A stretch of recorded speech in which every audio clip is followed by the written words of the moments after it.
এবারে শোকাবহ আগস্ট।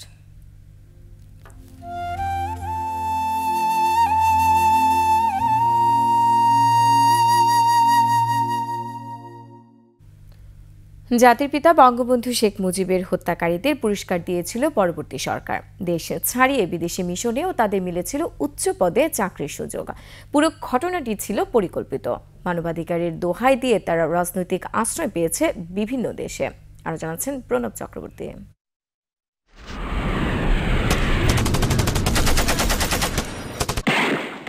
মুক্তিযুদ্ধ যদি হয় প্রথম বিপ্লব, তাহলে বঙ্গবন্ধু শেখ মুজিবের দ্বিতীয় বিপ্লব ছিল স্বাধীনতার পর সোনার বাংলা গড়ার প্রত্যয়।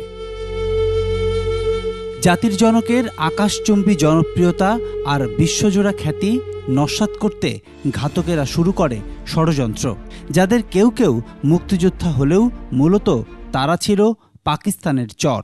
যারা বঙ্গবন্ধু হত্যাকাণ্ডের সাথে জড়িত ছিল, সরাসরি স্বীকৃত বলতে গেলে স্বীকৃত, তারা মনে করছে আমরা বিরাট একটা কাজ করেছে। ওরা আবার ইলেকশনের নাম করে তাদেরকে মেম্বার অফ পার্লামেন্টও বানায়। এখন এই যে ঘটনাগুলো ঘটলো 1981 সালে জিয়াউর রহমান যখন খুন হলো, তখন কি সে তার যা কিছু করার পেয়েছিল? পায়নি।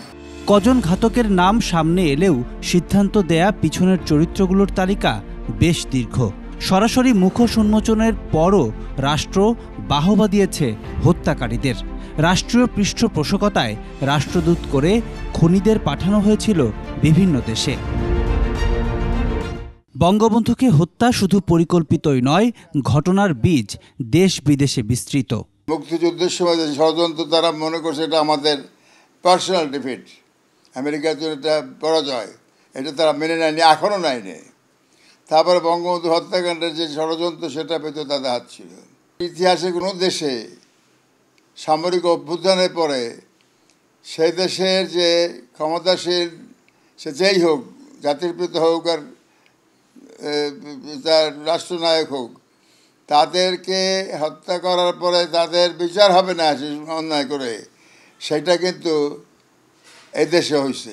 আমাদেরকে যারা মানবাধিকারের উপরে যারা বিরাট বড় বড় লেকচার দেয়, তাদের উচিত হয় জিজ্ঞেস করা, তোমরা কী করে তাদেরকে মেম্বার অফ পার্লামেন্ট বানাবে, কী করে তোমরা তাদেরকে রাষ্ট্রদূত বানিয়েছিলে, এবং তারা সেটার দায়বদ্ধতা স্বীকার করে না কেন? আমাদের নিজেদের উপর স্থির বিশ্বাস রাখতে হবে এবং এই বিশ্বাসের মাধ্যমে আমাদের এগোতে হবে।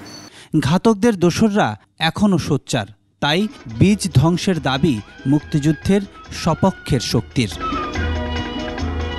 প্রণব চক্রবর্তী, 21 টেলিভিশন, ঢাকা।